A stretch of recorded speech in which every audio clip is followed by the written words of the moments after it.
the time, training, or the inclination for strategic thought. Let's play Rick. Knowledge. Becky's.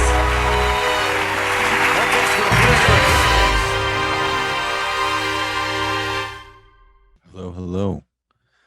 Hello, hello, hello. Hello, hello, hello. Hello, hello. Whoa, what's happening there, buddy? Something caught in my throat. Oh, it sounds like you got a whole fistful of diamonds caught in your throat, buddy. Oh man. Yeah, I shouldn't have eaten those diamonds. Yeah. That was a poor judgment on my part. What are you doing around that many diamonds? Are you trying to steal them? I don't know. So, remember that skull you saw that I have? Yeah, the one we used for the Knowledge Daddy's intro. Yeah. Someone saw it again recently and was like, I think that's a real skull. So I'm always like going back and forth whether that's a real skull or not. Just because the place it broke when we dropped it, Yeah. it's like hollowed out in a weird way, like nerves or something. It would go through that part or something. I thought it looked like a real skull. But then I thought it was maybe not real. I don't know. I think it's real. I believe it's real. It looks super detailed and intricate. But then it's kind of, having a real skull. It's just like, who is this person? It's probably Janis Joplin. Yeah. I was listening to a podcast and they were saying Janis Joplin is not attractive, and I think she's attractive. Oh, those bastards. Yeah. All of them. Yeah, man. Anyway, the rich and powerful exploit loopholes in the law. They do. Yeah. So they can murder and attain all these skulls and stuff. Get all these skulls. But what I'm getting at is we have a lawyer on today. Yeah. What are the loopholes for the common man? The loopholes. Well, we're going to talk about loopholes to get away with murder. Beau says he knows some. He's already looked at the Instagram questions that I posted. Oh, yeah. Uh-huh. And yeah, we got some good questions. We got some questions about euphorics, which is like a type of drug like MDMA, I guess, that makes you feel good, and why they're equally illegal to like, or less or more illegal than like heroin and all that shit. Why? Yeah, why? I don't know. Probably. Because like heroin, like you do heroin, you're fucking lay down on the couch and you're not gonna do shit. But if you're on crack or euphorics, you have a lot of ideas and just go out and do shit. Crack is not well, maybe it is. I don't know actually. He entered the room, but Sean's not here yet. Should I let him in or should I make him wait? Well, he's a guest, so you do what you like, but I feel like it's not great. I'll wait 2 minutes. Okay. I'll wait 2 minutes. All right. So besides the murder and the drugs, what other loopholes do we need to know? I'm thinking about like everyday loopholes, like jaywalking. Although I jaywalk all the time. Anyway. Yeah, no one prosecutes against jaywalking except for maybe in California they do. But like something practical, like like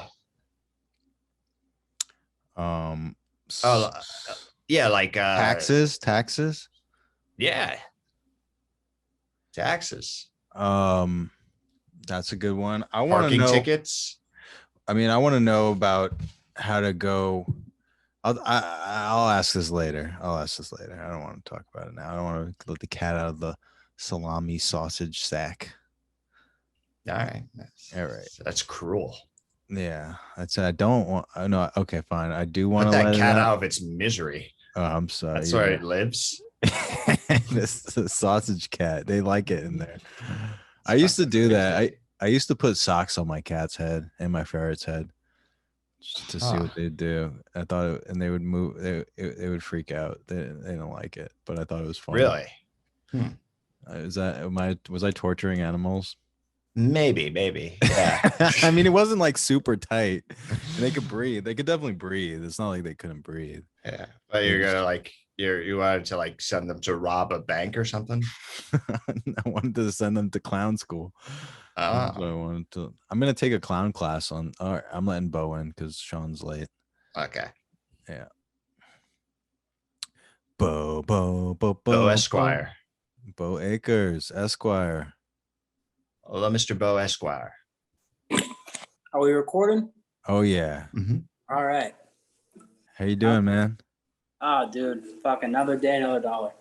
Have we ever talked? I know we've like communicated over the years, but have we actually ever talked? I don't think so. Now I think about it. Isn't it weird? We've been like messaging each other randomly for how many years now? Yeah, it's got to be well over 2, probably 3. I'd say more. I'd say 4 or 5. It might be. There's another group of guys that I have a group chat with that we somehow connected on Instagram, and we've had a group chat since like 2014. That's so crazy. So it's something else, and we're like, dude, how you doing? All my dad's going through this, like crazy stuff. Yeah. Yeah. So yeah, we're probably 4 years, you and I talking on the Instagram. Yeah, it's weird. Social media, man. It might be evil, but there's some good things still. Yeah, I agree. Well, welcome, Beau. I'm happy to finally talk to you. Oh man, thank you for having me. Glad to be here. This is Oscar. He's my buddy. Nice to meet you. Nice to meet you, Oscar. We're gonna ask you about all the loopholes in the laws. I wanna ask you about loopholes. We got some silly questions. You saw. I posted them. But when did you officially pass the bar? It wasn't that long ago, right? No. That's why I don't know how much I'll be able to answer, but 2019, I passed the bar. And do you specialize in a specific type of law? I do business litigation, land use planning and disputes, zoning, permitting, like developments, and a lot of construction based things are what I mostly deal with. I forgot. You said you grew up on the West Coast too, right? Yeah. What part of Cali? The greater Los Angeles area. Oh, you're from LA? Kind of. I'm from the town just on the northern border of it called Simi Valley, but Ventura County. So I was a Valley kid. That's a thing in LA. Oh, you're from the Valley area, which is like not as cool, obviously, as being like from LA. So it's kind of like people are like, oh, I'm from Detroit. And they're like, no, you're not. You're from the suburbs. So yeah. Right. Or you're from Westchester or Long Island or whatever. Yeah, exactly. Same thing, different place. Mm-hmm. Cool. Okay, so let's ask some questions. We got a lot. I like that question that you responded to is what is the best law and the worst law? Yeah. I feel like the answers to that aren't super cool, but they're important. Like I would probably say the best laws passed in the last like 50, 60 years would be the Civil Rights Act, 1965.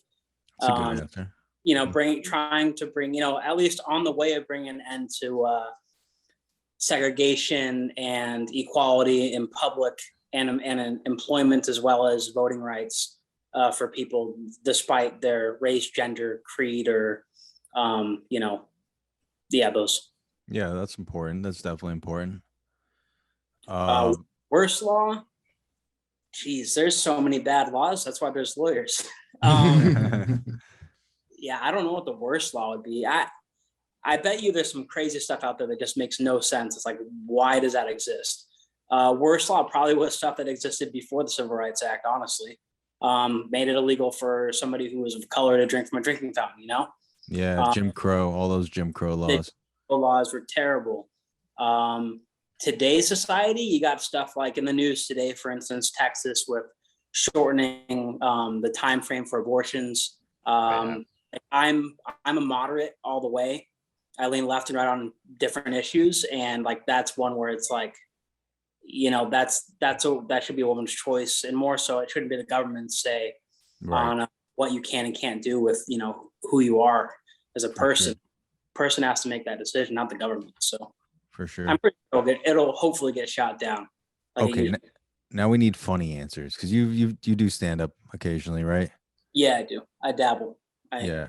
I still want to see you do stand up because I can tell you're funny. I have fun with it. Yeah.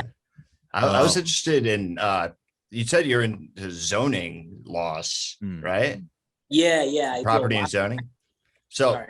I'm not a homeowner or a property owner, but or even housed. Even housed.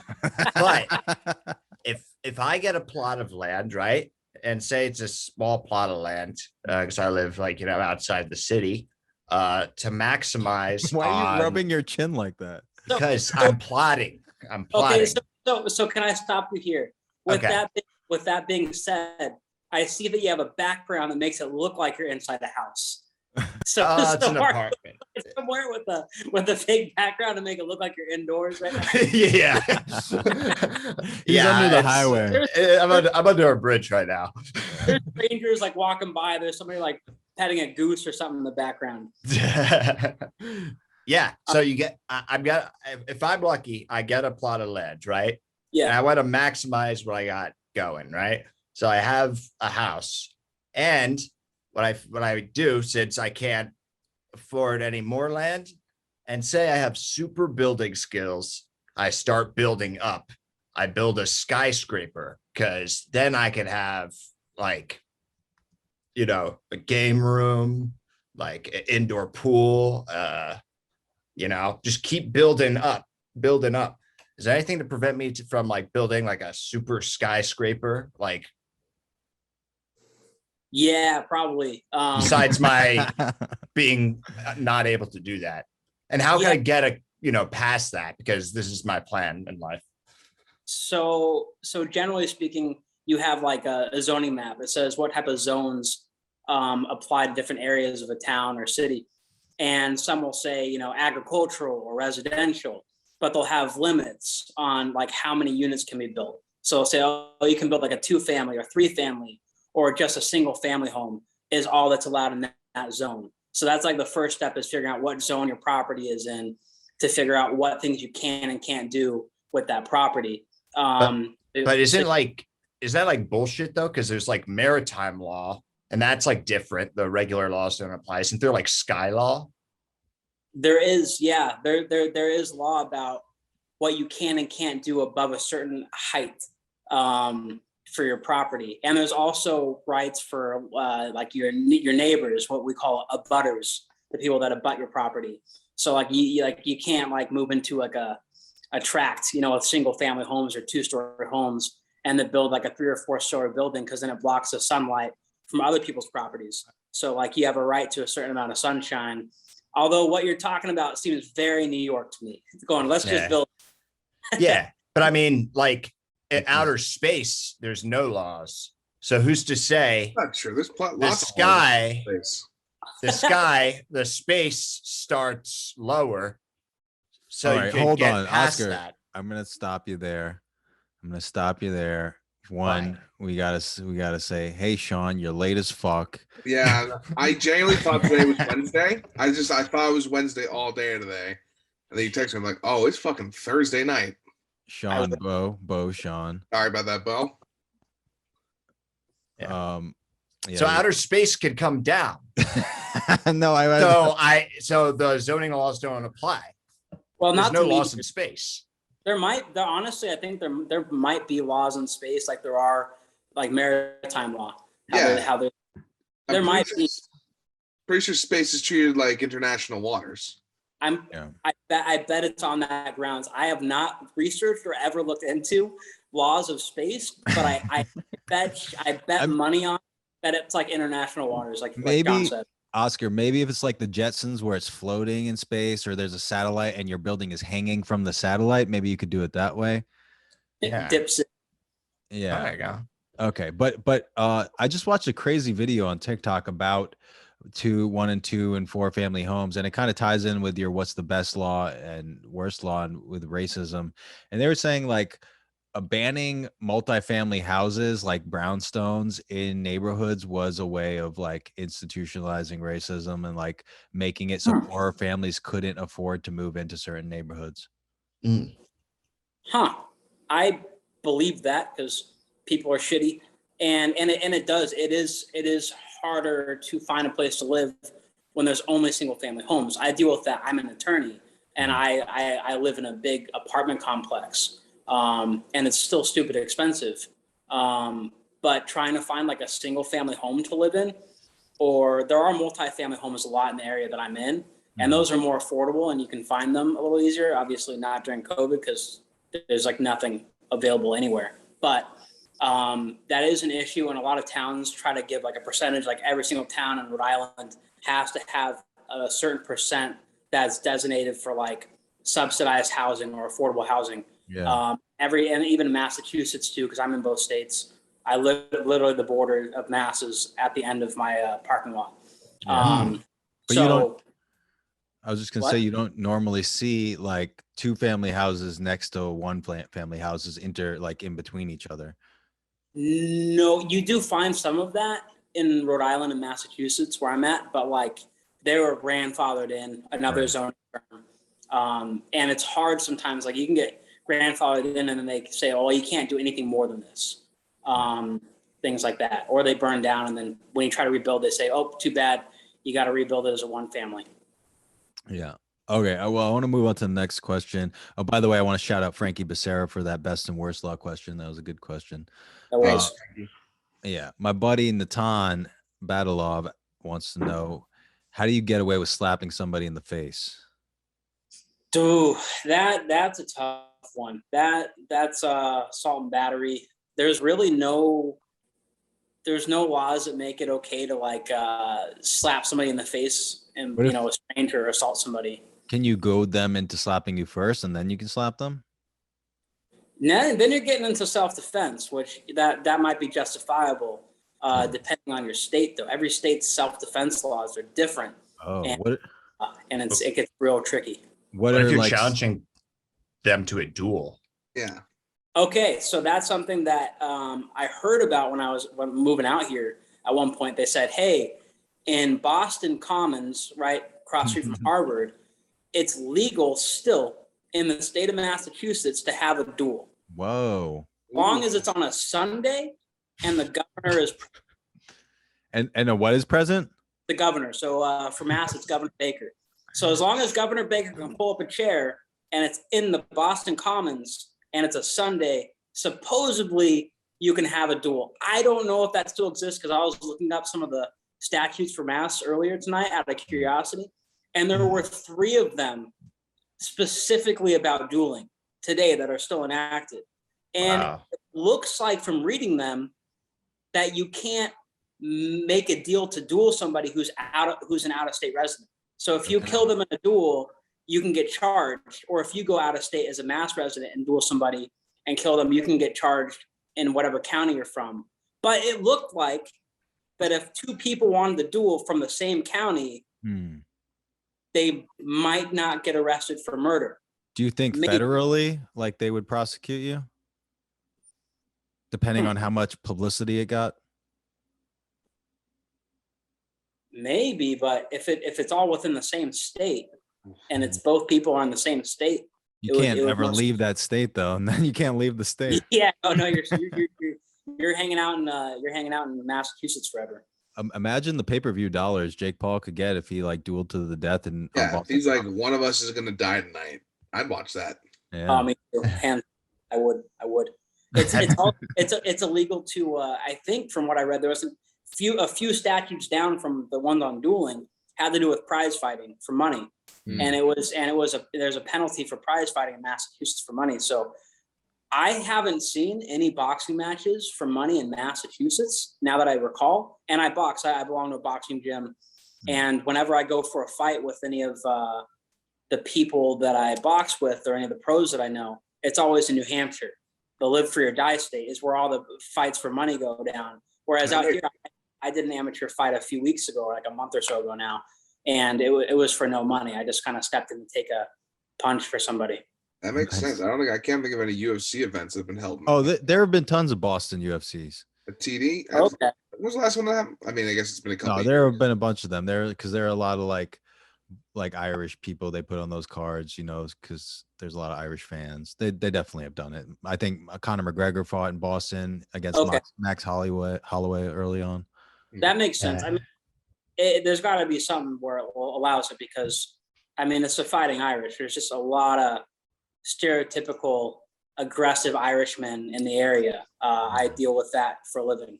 Yeah, I did hear about one, and I guess maybe you could like clarify, or maybe I'm wrong, but I did hear of like another way you can get around the slapping, but also a bunch of other stuff. And it's right like in Boise, like right outside of Yellowstone National Park, there's an area where if you could, like a little zone, if you commit a crime and you're sent to court, say for murder,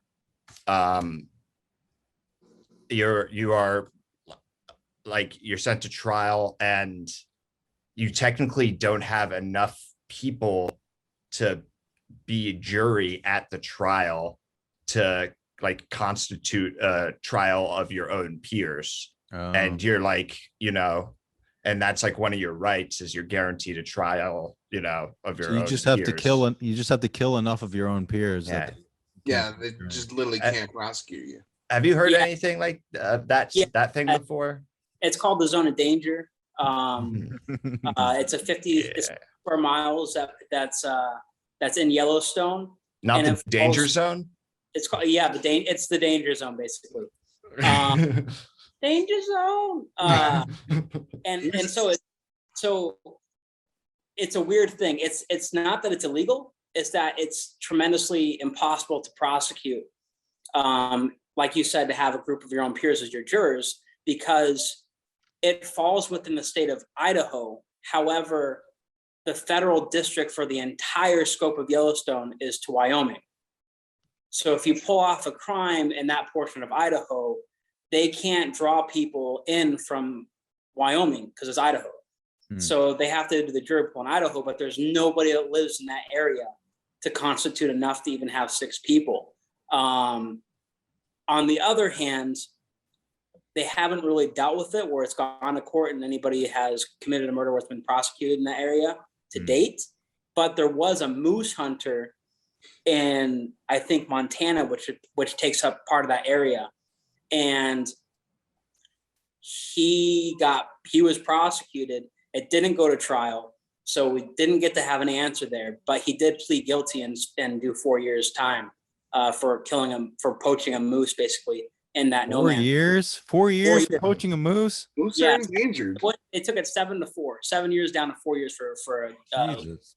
That's a lot more than I thought that would be. yeah. So I mean, they might be able to work it. So if you want to murder somebody, lure them to Idaho. I guess so. Yeah. I mean, Hey Andrew, why don't you stand up in Idaho with me? Yeah, sure. You know me. go camping in Idaho. All right, here's an equally dumb question in the vein of Oscars. If you're tried and convicted and sentenced to life in jail, but then you die in jail, but they bring you back, like you have a cardiac arrest, you're legally dead for like a minute and a half, and then they zap you back. Did you serve your life sentence? Damn, I like that. That's a good question. That's a nice thinking outside the box there.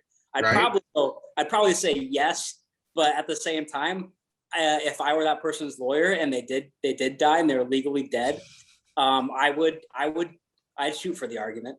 Yeah, right. Like that should at least be brought up. All 4 of us are gonna write scripts, and all 4 of them are gonna feature that happening in it. A whole entire story based off of that exact concept. I like it. Yeah. Can I, Sean? Can I use that once? What? This is the premise. Just as like a minor plot point. Yeah, just a credit. Just minor. Yeah, just to credit me. It's fine. Okay, I will. It's the beginning. It's how the person gets out of jail. Yeah, that starts the story. Yeah. Yeah. Okay, we got another question from Heather Candela. Could I legally make the $ my middle name initial or middle name, I guess? So I have no idea. However, I was talking to a buddy this last year who's an EMT, and he told me that he picked up somebody whose name was Ladasha. And when they went to take the name down, it was LA hyphen or dash Ladasha. and supposedly on the birth certificate. So if that's actually true, which would be hilarious, no offense to Ladasha, but if that's fucking true, that am I allowed to say F word on here? Yeah. Yeah. If that's true, I don't see why you couldn't be Ty Dollar Sign or that actually be on your birth certificate. I wanna name my kid like the reindeer Dasher, but with the dash in the ER. Yeah. I mean, doesn't Elon Musk have kids with like cyborg names or something? Yeah, he named his Yeah. something stupid. Yeah, something dumb. Hollywood, right? My buddy Mike, who's been on the podcast, he wanted to get your perspective on, I mean, I guess the answer is probably going to be racism, I'm guessing, but why are the answer to most legal questions in America is racism? Hey, sometimes it's corporate greed. Yeah. Oh yeah. No, it's a bunch of things. Yeah, but like, how does the law view euphorics versus other types of drugs? Like euphorics, I don't know the technical classification. Maybe that's like MDMA and other Schedule 1 drugs that are like basically providing a state of euphoria versus like, like fentanyl and oxycodone, which I don't think are euphorics, or heroin. I don't know, man. I don't get his question. Yeah, I don't know a ton about drugs. I do know, like, I think, was it Oregon that basically legalized everything? They decriminalized everything. They decriminalized, yeah. Definitely a distinction there. Can I read this question so you can you tell me if it makes any sense? It says, how is it that that didn't make any sense, so I have high hopes for this. How is it that some people talk so publicly or are so public about experiencing euphoria? Others worry about the law. Okay, I think my friend was on euphorics when he wrote this. Yeah. So like he was on, yeah. Oh man. I don't know. Probably nobody's paying attention, honestly. Bigger fish to fry. But basically, it's saying the most deadly substances aren't Schedule 1, and then compounds eliciting euphoria are. That's the I don't know. I remember reading some articles about it, about kind of the boom of hallucinogenics and acid and all that stuff. And I mean, the military used it as testing to see, what it would do to people and trying to weaponize it or not. And I don't know. I think they weren't too stoked on the outcome. And so like kind of the beginning of Pineapple Express, Yeah. like basically that. And I don't know. I have no idea why certain drugs the government goes, you can't have that ever. That's terrible. I'm not sure. There's certain things that make sense, like fentanyl, opioids, some things that could kill you, pretty quick. But like marijuana has been almost decriminalized across the country. Thank God. And it's all thanks to Joe Rogan. Yeah. Yeah. Side effects of that appear to be just like hanging out on the couch and eating too many Cheetos. Yeah. What if like I did like something illegal, but like I heard Joe Rogan say it was cool? Is that a good legal defense? No. So there is not knowing the law is not a defense in the United States. But what if somebody told you it was legal? It still wouldn't be a defense. Could you get a lighter sentence for it? And maybe the judge, depending on the judge, they might have depending on if the judge was also a Joe Rogan fan. Yeah. If you got a judge a Joe Rogan fan, he might be just like, oh my gosh. But yeah, you can come to this country and not speak a lick of English, read, write it, or anything, and you'd be held to the same standard of knowing all the laws as anybody else. And hey, I don't even know all the laws. I'm an attorney. Now, murder is illegal, right? What if murder is illegal? Is it? Yeah. Why is it like a company like Purdue Pharma is able to kill 200,000 Americans by pushing an illicit substance, and then they don't go to jail for killing a bunch of people, but they just pay a fine? Okay. Equally. So that's a good question. Corporate law. Yeah, well, lobbyists usually. I don't know how the criminal side works. I don't really deal in criminal law, so I'm not sure exactly what charges are brought against them from like the attorney general's office, and if they make a plea deal with the government or something. And I can answer this one. I can answer this one, Beau. all right, Yeah, go for it. Well, corporations are literally acting as an individual, thereby dispersing all liability from the actual perpetrators throughout the corporation itself. So no one person is responsible for anything done by a corporation. So like I killed a guy, I shot him, but I'm not responsible. It's my hand. I mean, kind of, but only if you're they still arrest. They'll still arrest certain people. There's plenty of people in corporations that get arrested.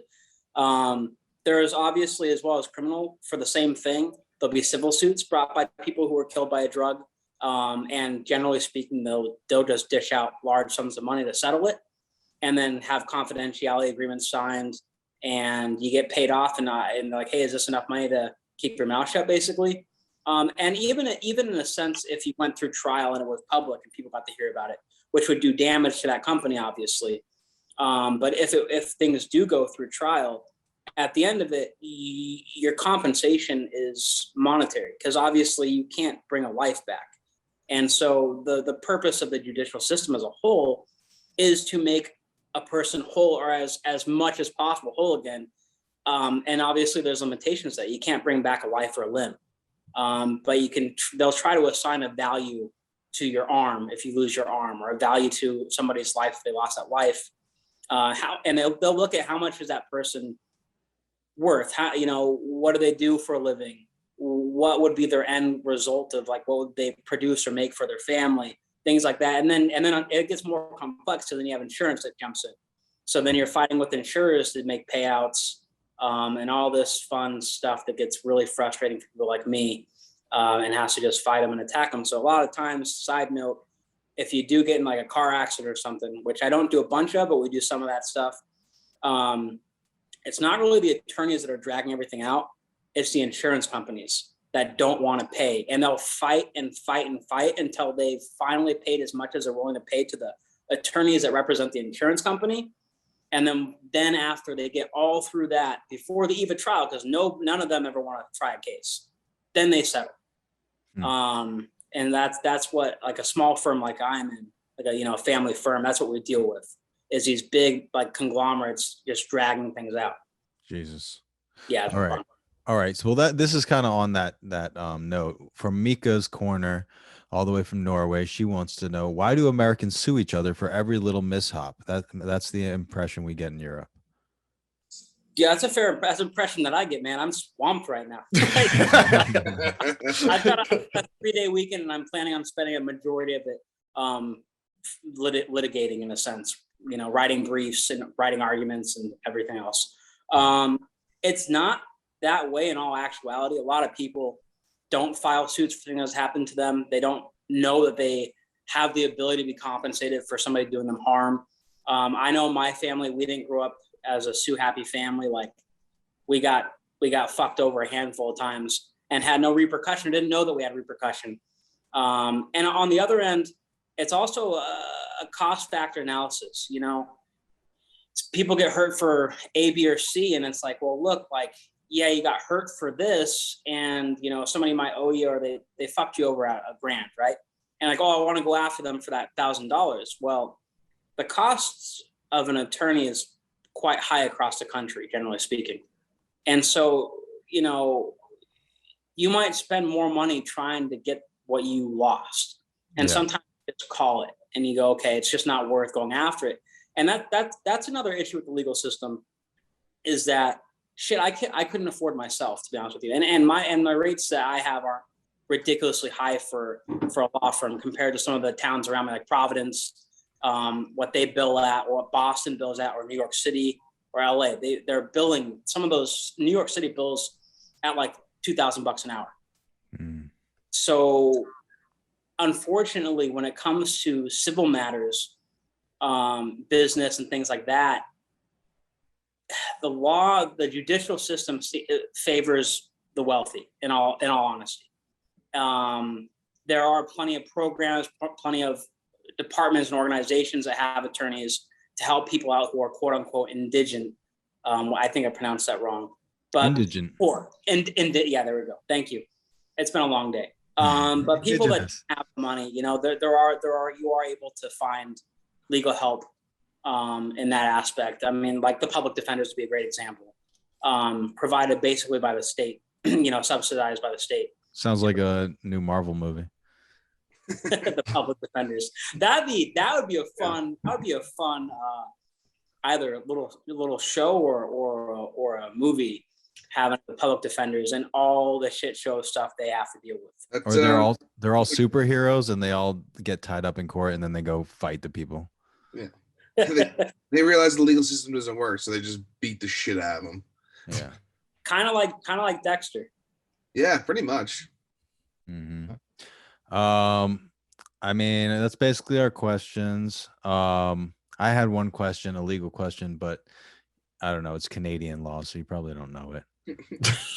Why? That gets into international law. I'm very curious why, though. Well, this is why. Because I got arrested for shoplifting a couple of years ago, and it was listen, it's the end of the podcast. No one's watching to the end. You get so mad every time I bring it up. I'm allowed to bring it up. I need legal advice. So I mean, I need general knowledge, Beau. It was in Canada. But you probably can't answer it anyway. But anyway, it was reduced to an ACB, I think it's called ACD, which is like a minor crime or some shit. It's like a minor misdemeanor committed by a minor, even though I was 30 years old at the time. So, but they said it was going to be wiped clean from my record, except for if like someone pulled me over in Westchester County only. That is super specific and random. Yeah. So yeah. So my question is there any way Canadian Border Patrol will ever see that? Because they're very strict about letting people who've committed any crime whatsoever coming into their country. And I really want to go back to Canada. I was detained at the Canadian border, but keep going. Yeah, no, I was okay. So I don't know Canadian law. I do know the powers of law enforcement at the borders is insane. So my guess would be is yes, they might detain you, they might pull you in, they might pull that up, and they probably have access to all of that.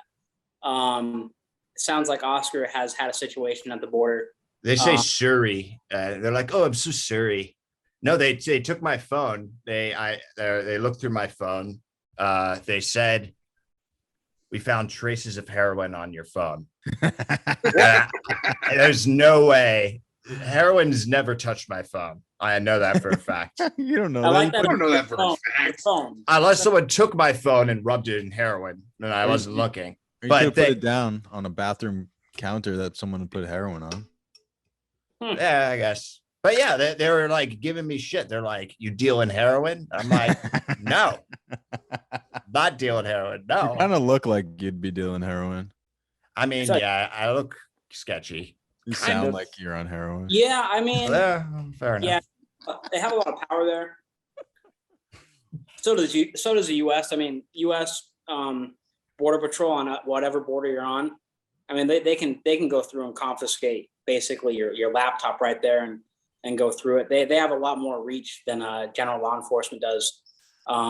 Just so I mean, as far as I know, what I've been told from like professors and things like that when I was in school, when it comes to like search and seizure and things like that.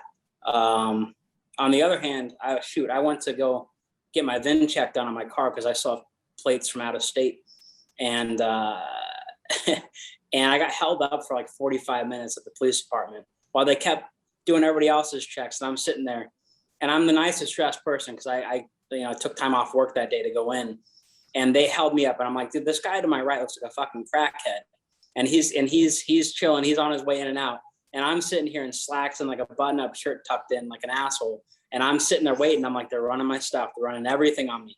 I'm like, they ain't gonna find anything. Here's something fun. California does not do national background checks. Hmm. So if you move to another state from California and they request your background check, California won't issue it. Hmm. They won't. So for instance, when I applied for my license of practice in Rhode Island, they requested that information, and I said I let the court know. I said I can't get that from California. They don't issue those. And they said, okay, well then whatever other states that you've lived in that will. And I'm like, so Rhode Island. And I'm like, okay, so you got me from like 2016 on. Mhm. I was like, that's crazy.